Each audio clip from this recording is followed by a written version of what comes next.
Hi, namaste.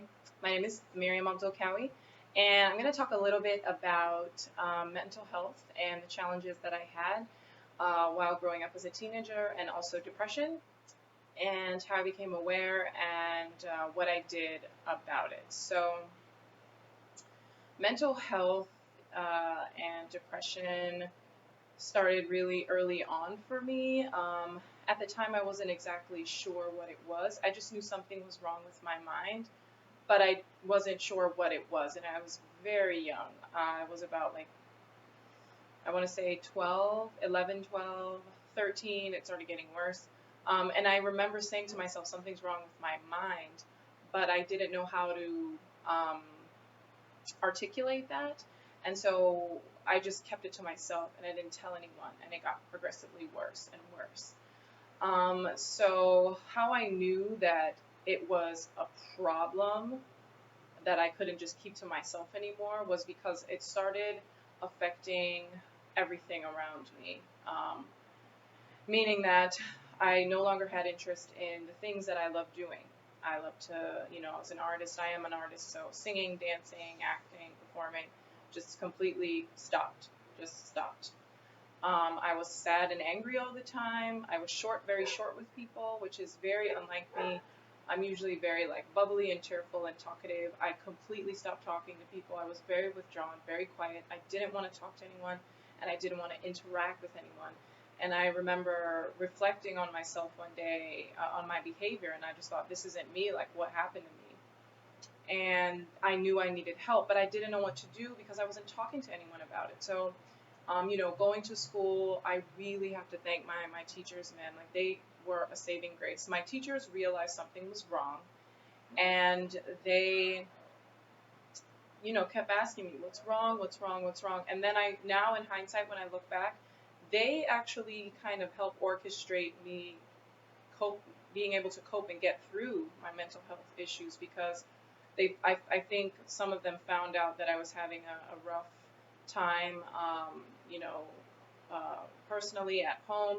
And so they would suggest for me to do things. Certain professors from certain classes, like I was really good at storytelling and performing and acting.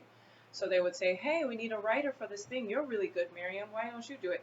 And they were my teachers, so I didn't want to tell them no. So I would always say yes, but then that would give me a chance to have an outlet to really express myself and to be a little bit distracted from that heavy mind and heavy emotion all the time that I was carrying around in my body.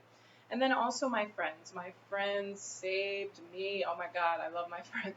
I had one close friend in high school, and I mean, she knew what was going on. So it was just good to have someone to really listen. She listened, that non judgmental listening, just listening ear. She prayed with me, she prayed for me.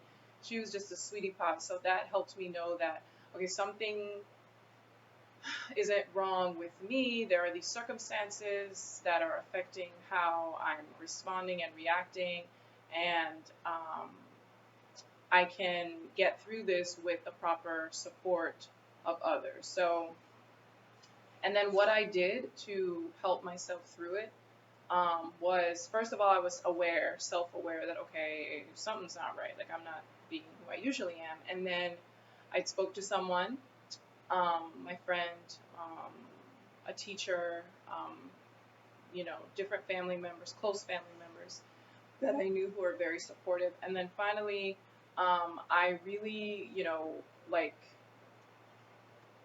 kept expressing myself, even though I wasn't being expressive in the arts. I was very expressive with writing.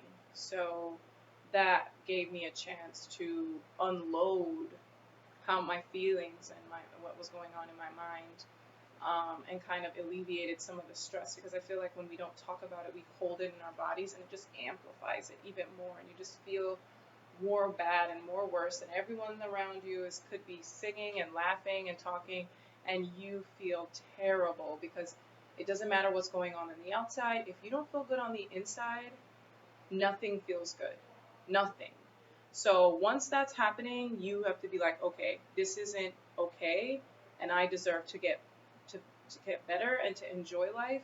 So then I would say, then you reach out for help. And then also, one last thing is to have a mantra, or like a positive in affirmation, like something you say to yourself every day. Because when you have this depression and sadness that you're carrying around over and over, is this, you're saying these negative things to yourself. So if you could say that negative thing, you can just say the opposite. And then also, like for example, if you say like, "Oh, that's that's stupid. You're stupid." It's like, no, no, I'm not. I'm actually not stupid. I'm actually really smart. Like I came in first in this, or there's something that you're really good at. Counteract that negative thought with a positive thought. Like, actually, no, that's not true. And you say something positive to yourself. The thing for me that I used to say all the time was, "This won't be my life forever." And I was young, like I was like 12, 13, but I didn't know what was going to happen. I was being shuffled around by the adults in my life, moving back and forth between parents. So, but I knew that it wouldn't be my life forever. And that's what kept me going every day. This won't be my life forever. And that's how I encouraged myself. So, encourage yourself, reach out, speak to friends, close family members, or a teacher, and, express yourself, and, know that you can get through it and that you're not alone. And there are people who want to help. All right. I hope this was helpful.